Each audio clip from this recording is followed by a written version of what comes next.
يا مساء الفل ويلا بينا نعمل عجينة رهيبة جدا جدا جدا.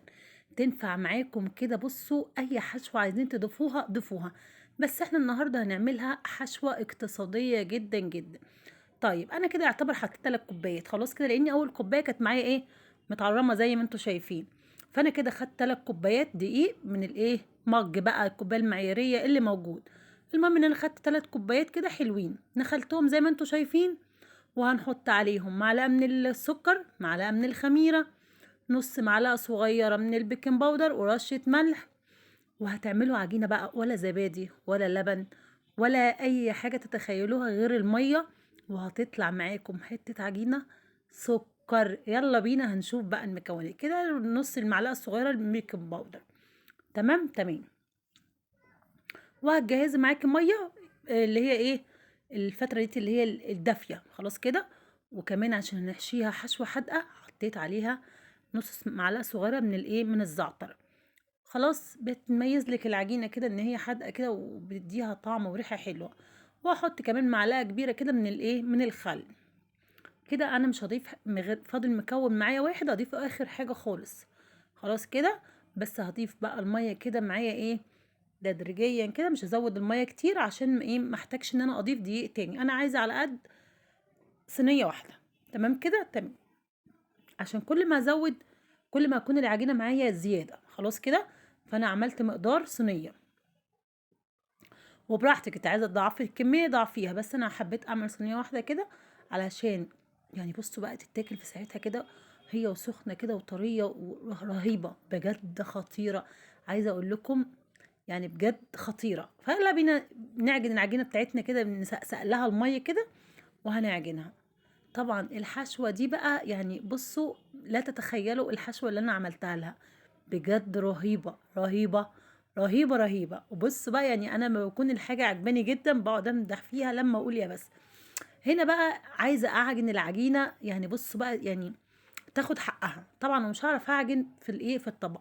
فاحسن حاجه تعجني فيها ان انت تحطي على المفرش يا على الرخامه مباشره وتعجني. هنا بقى ده اخر مكون معايا هضيفه للعجينه، اللي هو معلقتين زيت كده كبار حلوين. خلاص. وامسكي بقى العجينه دي كده وخدي ودي فيها لحد ما تديكي قوام عجينه فله. تمام تمام. طيب لو وصلتوا لحد هنا ولسه ما اشتركتوش في القناه، اشتركوا في القناه، لايك للفيديو لو عجبكم بس هو هيعجبكم، لاني هتنبهروا من شكلها. ولو دقتوا طعمها وشميتوا ريحتها بجد انتوا لازم تجربوها. جربوها مش هتندموا. وعايزه اقول لكم انتوا مش هتغرموا اي حاجه. كل بيت الحمد لله فيه دقيق، ده شيء اساسي. في بطاطس وفي بصل. ما هي بقى الحشوه بقى، انا بغششكم الحشوه بقى خلاص. بصوا طول ما في حاجات دي كلها في البيت، بصوا بقى تعملوا اي حاجه بقى في البيت، تعملوا اي حاجه تخلوها في البيت كده تنفع للاولاد. هنا كده انا عجنتها زي ما انتوا شايفين، خدنا ودينا لما قلنا يا بس. فروحنا كده خلصناها وخليناها فله. رحت واخده رشه دقيق كده ورحت حطاها فين في الطبق، وبالمفرش السيليكون اللي انا عجنت عليه رحت مغطياها. ويلا بينا نشوف الحشوه بتاعتنا الاقتصاديه، اللي عايزه اقول لكم ان انتوا فعلا في اي وقت هتجهزوها ومفيش حد هيعترض عليها خالص، لان بجد هي اقتصاديه. سيبكوا خالص ان احنا عاملينها عشان الصيام، لا هي هتنفعكم في اي وقت. سيبك بقى انت ممكن تحشيها اللي انت عايزاه. بس انا اللي موجود عندي ان انا ما كنتش عامله حسابي بصراحه ان انا اعمل حاجه زي كده. انا بصوا انا بقالي يومين عايزه اعمل دي اول حاجه اعملها صيامي اصورها معاكم. وكل ما اقول عايزه اعمل حبه قرص اكسل، كل ما اقول اعمل حبه. والنهارده بصراحه حسيت ان انا نفسي اشرب كوبايه شاي ومعاها حاجه.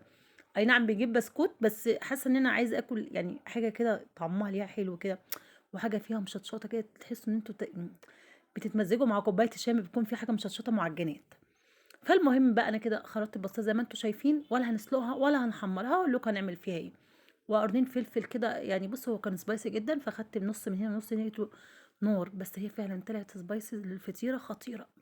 وخدت قرن فلفل صغير رومي زي ما انتوا شايفين اهمت. وخلصت البطاطس المكعبات كده ورحت شطفاهم شطفه كمان. نزلت منهم بقى النشا الزياده دوت، ورحت حطيت معلقتين زيت مش اكتر، وهشوح فيهم البطاطس دي. عايزه اقول لكم طبعا بتديكوا نتيجه كويسه. عايزه اقول لكم اللي دقها من غير ما يفتحها كده يشوف جواها، يعني يعني تاكلي كده البني ادم كده بقه تقول له ايه رايك، طعمها تحفه، انت حاشيها ايه؟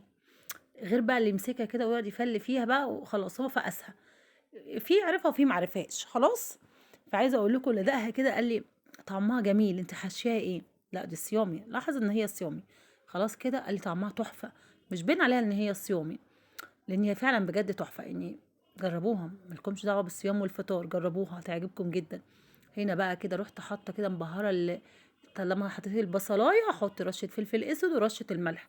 انا اول ما حطيت رشه الملح والفلفل الاسود، شمي ريحه جمال الريحه بقى مع البصله، بتطلع ريحتها، ريحه البصل والفلفل بتطلع ريحه حلوه. خلاص كده. طبعا ابعدوا خالص عن الريحه اللي انتوا تقعدوا تشوحوا فيها من غير ملح وفلفل اسود، بتديكوا طبعا عكس على طول.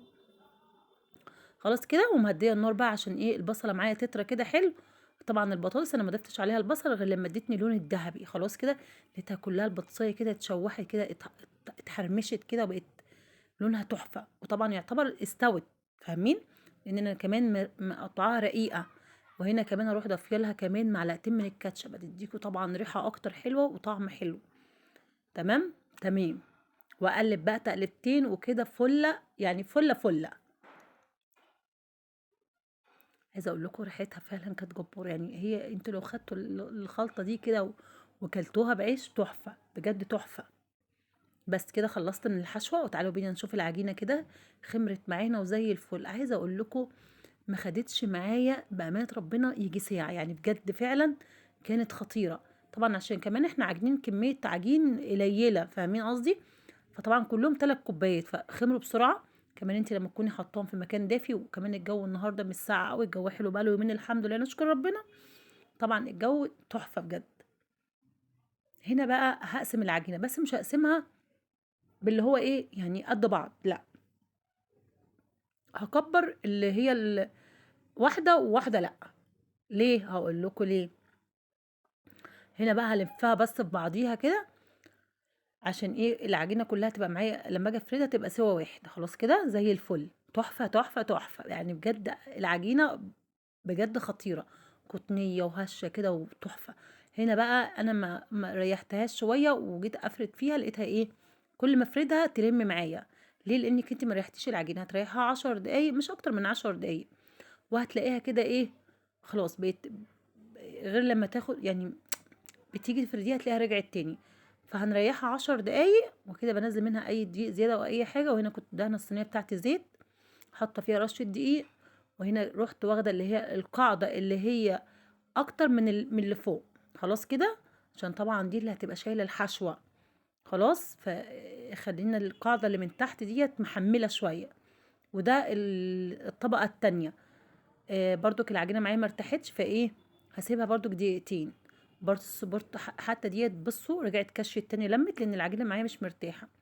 هنا بقى كانت خلاص اول ما دوست عليها كده بايديا لقيتها ايه فردت معايا لاني ارتاحت. وهنا معايا موزاريلا صيامي، فرحت وجايبه كده حبه حلوين كده بتاع نص كوبايه مثلا، رحت واخداهم حطاهم فين في القاعده من تحت. هتمسك معاكي الحشوه اللي انت هتحطيها. طبعا دي يعني بطاطس، فاهمين؟ فعشان الجبنه دي تروح قفشه تروح قافشين كلهم في بعض كده في الايه في العجينه. مش تيجي تمسكيها تلاقيها بتوع يمين وشمال، لا هتبقى ماسكه نفسيها كده. طبعا هتزود الطعم مثلا يعني كده، يعني ظبطوها بقى. عايزين تضيفوا اي حاجه تانية بقى، تضيفوا زيتون، تضيفوا طماطم. بس طماطم لا، انا حبيتها كده بالبطاطس والفلفل والبصلايه ادوكوا طعم تحفه. طبعا احنا حطينا معلقتين كاتشب فميزت طبعا الطعم. خلاص كده حطيتها وايه. وهنا الوش معايا بصوا لما ارتاحت اول ما مسكتها كده شايفين، تحسوا ان هي يعني كبرت لوحديها. وهنا بقى هغطي بيها الوش واروح ايه يعني ضغطها على بعضيها كده ان هي يلحموا الاتنين في بعض. واهم حاجه امسكهم في بعض حلو عشان لما اجي تستوي ما الاقيهاش دي اللي فوق الغطا دوت راح في حته والقاعده راحت في حته. اهم حاجه قفلوها حلو كده وخلوها زي الفل. هنا بقى كده رحت جايبه كمان للوش بقى عشان تديكوا بقى اللون التحفه اللي انتوا هتشوفوه في الاخر ده. حبه ميه فيهم حبه سكر فيهم نقطتين زيت، هيديكوا لمعه حلوه للفطيره. تمام. تمام. طبعا مش عايزين تضيفوا الميه والسكر والزيت والكلام ده كله، حبه لبن ده لو انتوا فاطرين يعني. ما انتوا امشوا كل الخطوات والحشوه ترجع لكم، يعني فاهمين قصدي؟ يعني تمشي معاكوا فطاري وصيامي تحفه، والحشوه دي بتاعتك انتي. بس هي يعني سيبكوا بقى من الصيام، يعني حشوه اقتصاديه وحلوه وتنفعكم في اي وقت. في اي وقت كده زهقانين من الاكل، لو دخلتي عملتيها ببطايه وقرن فلفل بس وبصلايه، يعني نشكر ربنا. هي لولو، الحاجات دي بتبقى في كل بيت. انا جايالك. دي لولو اللي لازم تبقى قاعده معايا في اي حته. ثواني يا لولو. هنا بقى خلاص انا طبعا ولا رأي. خش يا لولو، خش. خش. خش يا قدري. هنا بقى انا ولا ريحت العجينه ولا خمرتها تاني ولا اي حاجه، توقعيني يا لولو. فرحت على طول جايبه بقى، عايزين بقى تزوقوها كده زي ما انا عملت كده بسمسم بقى الموجود، بحبه البركه الموجوده عندكم. هتروحوا عاملين كده بقى، يعني تديها شكل حلو. عايزين تخلبطوا الاتنين على بعض مفيش مشاكل. انا عملت نص كده وعملت نص كده بس، وجيت في الاخر رحت حاطه حبه بركه كده على السمسم. جبت حبه سمسم حطيتهم على البركه. يعني اي حاجه يعني، زوقيها بس وخلي شكلها حلو ومميز. خلاص كده، وفيكم تسيبوها يعني ساده براحتكم. تحطوا على الوش جبنه موتزاريلا اللي عايزين تضيفوه. وكده على الفرن كده بقى. بعد ما طلعت من الفرن طبعا انا خدتها على طول، بعد ما خلصت رحت حطها فين؟ في الفرن على طول، ما خمرتش تاني. مش هخبز عيش، انا بخبز فطيره كده حلوه خطيره. شايفين هي ارتفعت وبقت عامله ازاي؟ طبعا انا لو سبتها تخمر اكتر من كده لا مش هتبقى حلوه. فخمرتيها مره واحده خلاص كفايه، وعلى طول على الفرن. هنا بقى بصوا، ولا لازقه ولا اي حاجه، زي ما انتوا شايفين ولسه سخنه طالعه من الفرن حالا. حالا بالا على طول. شايفين القاعده بتاعتها كمان عامله ازاي؟ الصينيه زي الفل ما فيش اي حاجه. بصوا وطريه. وبصوا انا ولا يعني بصوا ولا غطيتها ولا اي حاجه، انا جبتها من الفرن حطيتها في الصينيه زي ما انتوا شايفين. هنا بوريكم بصوا التقفيله مفيش اي حاجه فاصله عن بعضيها ولا اي حاجه. هنا بقى قلت اجيب ايه؟ اقول لهم انا تعبان. اقول لهم ان انت تعبانه. تعبانه عندك ايه؟ لولو بتقولي ان هي بتقول لكم ان هي تعبانه. تعبانه ليه يا قلبي؟ هبقى الف سلام عليك يا عمري. هنا بقى حاضر ثواني. هنا جيت اقطعها بقطعه البيتزا، لا ما نفعتش. رحت استعنت بالسكينه المشرشره، احسن حاجه يعني. يعني ايه تديكوا نتيجه في المعجنات اكتر حاجه السكينه المشرشره بالذات، حتى لو بتقطعي رغيف فينو. هنا بقى بصوا تعالوا نشوف. طبعا لسه سخنه حالا، يعني لسه مطلعاها من الفرن حالا. طبعا ماسكه في بعضيها لان لسه سخنه، وتدوس عليها بتخليها ايه تقفش في بعضيها. بصوا الحشوه قاعده وماسكه في العجينه وكل حاجه تحفه. يا ماما.